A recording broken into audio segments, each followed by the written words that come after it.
नमस्कार मंडळींनो, सर्वज्ञ dragon fruit फार्मवर आपलं सरचे स्वागत आहे.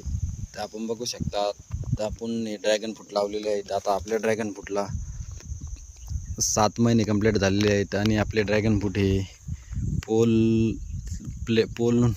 प्लेटच्या वर निघलेले आहेत. बघू शकतात आपण हे अशा प्रकारे वर निघलेले आहेत. अशा प्रकारे हे आपण लावलेले ते एक, आणि त्याला आता सध्या तितके असे या प्रकारे असे फुटवे आलेले आहेत.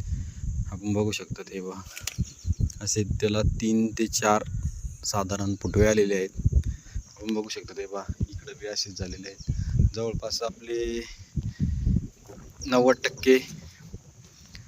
90% ड्रॅगन फ्रूटचे रोपे आपले पोल आणि प्लेटच्या बाहेर निघलेले आहेत. आपण बघू शकतो ते बघू शकतो तिकडे बी असे, इकडे बी बघू शकतो आपण पूर्वेच्या, आणि तरी 10% राहिलेले आहेत. ते बी आपले लवकरच प्लेटच्या बाहेर निघतील. चला, धन्यवाद.